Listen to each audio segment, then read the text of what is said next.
काही जण टोकाचं बोलताय, मुंबईमध्ये येण्याची भाषा करताय। जर कायदा हातात घ्यायचा प्रयत्न कोणी केला तर त्याचा मुलायजा ठेवायचा नाही। कायद्यापेक्षा कोणी श्रेष्ठ नाही, ही पण गोष्ट आपण लक्षात घ्या। आज बी कोणतरी भोकलं म्हणतात, भोकायला कमीच पडा ना। तेव्हा म्हणतो मुंबईत आल्यावर कारवाई करतो, तू आडात येईल मग तुला सांगतो ते नमुने कसे।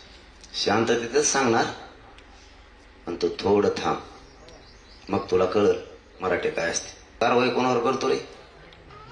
तो यावर कारवाई करायचं जर मागं लागले ना, तो ह्या गावचेच मराठी तो राजकीय सुपडा साफ करते हो, मराठ्याचा जर नादी लागला तर। मित्रांनो, बाबासाहेब आंबेडकरांनी दिलेलं संविधान 75 वर्ष देशाला झाली। आज देखील त्या संविधानाचा आदर आणि आज देखील बाबासाहेबांनी दिलेली घटना, त्या घटनेच्या जे काही आदेश आहेत, घटनेमध्ये जे काही सांगितलेलं आहे त्याचा आदर करून आपण पुढे जातोय। चौकटीत नाही बसत का? चौकटीत बाहेर बसते का? दराजे लावून घेतले काय चौकटीचे? आम्हाला काही कळत नाही का काय का आम्ही येडपट येतं?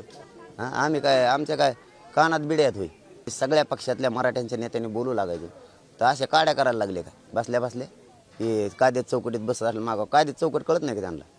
वरचं काढायची बरं कळत त्यांना, ती कायद्यात चौकट बरी मोडायची कळते। आम्हाला बोलायला लावू नका, आम्ही आणखीन बोललो नाही तुमच्या विरोधात। तुम्ही उगाच मराठ्याला खवळून घेऊ नका, कारण कायद्यात चौकटीत जर नोंदी सापडल्या शासकीय नोंदीत, तुमचंच सरकार मुख्यमंत्र्याच्या त्याच्या बैठकीत जबाबदार मंत्री महोदय सांगतात की 54 लाख नोंदी सापडल्यात मराठ्यांच्या, याचा अर्थ त्या कायद्यात चौकटीत का बाहेरच्या का त्या तिकडून आणल्यात काय दुसरीकडून आसाममधून आम्ही